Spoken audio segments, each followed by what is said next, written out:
Chapter 5. Our Day of Opportunity. There are lessons for us to learn at this time from the experience of those who labored for the Lord in past generations. How little we know of the conflicts and trials and labors of these men as they fitted themselves to meet the armies of Satan. Putting on the whole armor of God, they were able to stand against the wiles of Satan. These men who in the past gave themselves to God and to the uplifting of His cause were as true as steel to principle. They were men who would not fail nor be discouraged. Men who, like Daniel, were full of reverence and zeal for God, full of noble purposes and aspirations. They were as weak and helpless as any of those who are now engaged in the work, but they put their whole trust in God. They had wealth, but it consisted of mind and soul culture. This everyone may have who will make God first and last and best in everything. Although destitute of wisdom, knowledge, virtue, and power, we may receive all these if we will learn from Christ the lessons that it is our privilege to learn. The kind of workers needed.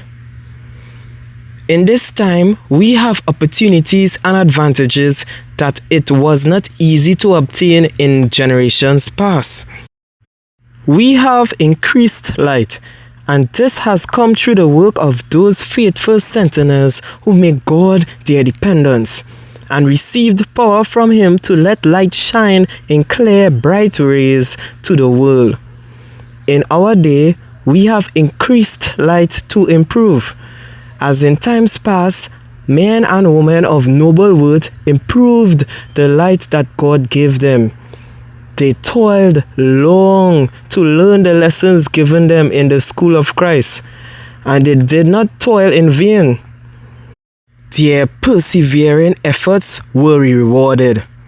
They bound themselves up with the mightiest of all powers, and yet they were ever longing for a deeper, higher, and broader comprehension of eternal realities, that they might successfully present the treasures of truth to a needy world. Workers of this character are needed now. Those who are men in the sight of God and who are thus recorded on the books of heaven are those who, like Daniel, cultivated every faculty in such a way as best to represent the kingdom of God in a world lying in wickedness. Progress in knowledge is essential, for when employed in the cause of God, knowledge is a power for good. The world needs men of thought, men of principle, men who are constantly growing in understanding and discernment. The press is in need of men to use it to the best advantage, that the truth may be given wings to speed it to every nation and tongue and people. Our source of efficiency. We need to make use of the youth who will cultivate honest industry, who are not afraid to put their powers to task. Such youth will find a position anyway, because they falter not by the way. In mind and soul, they bear the divine similitude. Their eye is signal, and constantly they press onward and upward, crying victory. But there is no call for the indolent, the fearful and unbelieving, who by their lack of faith and their unwillingness to deny self for Christ's sake keep the work from advancing.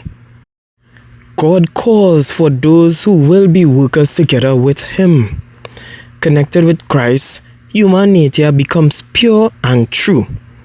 Christ supplies the efficiency, and man becomes a power for good. Truthfulness and integrity are attributes of God, and he who possesses these attributes possesses a power that is invincible. Righteousness within. Righteousness within is testified to by righteousness without.